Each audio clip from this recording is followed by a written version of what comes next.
Here with Dan Gould at the NWCA convention down here in Delray Beach, Florida. And your name is not necessarily one wrestling fans may recognize a whole lot in terms of maybe, I don't know, coaching, experience, that type of thing. But your role in wrestling is a little more important in some way, in a lot of ways actually. And why don't you explain what your role here at the convention is, the leadership programs, and how your involvement in the NWCA is hopefully having an impact on our coaches. Yeah, my background is I was a wrestler, then went on to be trained as a coach, and ended up a sports psychology specialist and researcher studying leadership and what it takes to coach and those type of things. So I've done that for about 35 years. And I've been hired by NWCA, and it's kind of a mixture of hired, volunteer, etc., to help them. Mike calls it the architect of the National Wrestling Coaches Association Coaching Leadership Academy.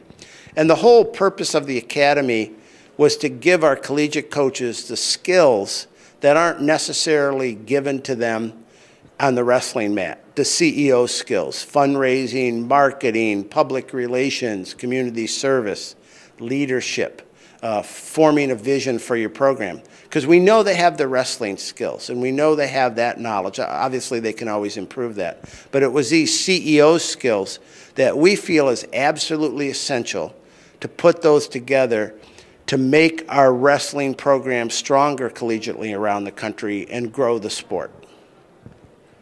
Now, as far as you're right now out at Michigan State, what are some things that you do on a daily basis that have helped with what you do in your 35 years of experience that you've been able to bring? Those CEO skills, you know, you can say those, but what do they actually mean, and where is your role in terms of what your experience leads to getting these young coaches, and actually experienced coaches as well? Yeah, for a number of years we've been involved in designing coach and athlete education programs. So the program we've developed for the NWCA has a series of online coaching modules where coaches can go at their convenience. And those modules, they contain some information, but a lot of it is videoing really our top coaches talking about what they've learned about creating a vision, what they've learned about communication, what they've learned about marketing and fundraising. And then the coach watches these modules, they do some exercises, they complete these 10 modules, and then they come to the convention where we have a pre-comp workshop for 2 days where they're with mentors, and then they get mentored for a year.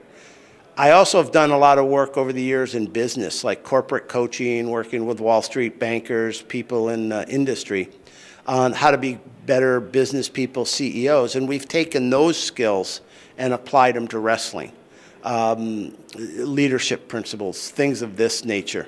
A good example of that, we've developed in conjunction with Mike and the other people here at NWCA, 360 evaluation, which is common in business, where an executive rates him or herself on their leadership and their communication.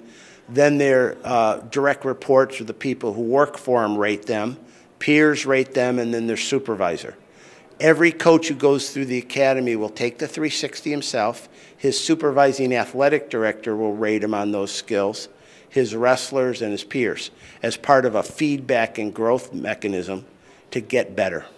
So we're really all about using what's been learned in business, in psychology, in wrestling, bring all that to bear to create programs that can really facilitate the development of wrestling. We're not satisfied with stopping the influx of programs that have been eliminated. We want to grow the sport at all division levels and do it through better coach leadership. What's the one thing, if you had to look at it from our core of coaches, maybe even before and after being involved in these programs or these conventions, what do you think is the single biggest attribute that coaches need to either educate themselves on or improve on? Yeah, I think it's really interesting. When we have designed this program, we bring some of the best coaches in wrestling with 30-some years of experience or 20 years of experience, and they're mentoring these young coaches just starting out. But what I find is so interesting, many times we had one of the coaches the other day, the mentors left the first academy with a to-do list of 17 things he learned. And I think what I've picked up is our best coaches are always learning. They're always getting better. We're trying to capture what they know, give it to the young coaches. But if I'm a young coach, these top coaches, they're there for a reason.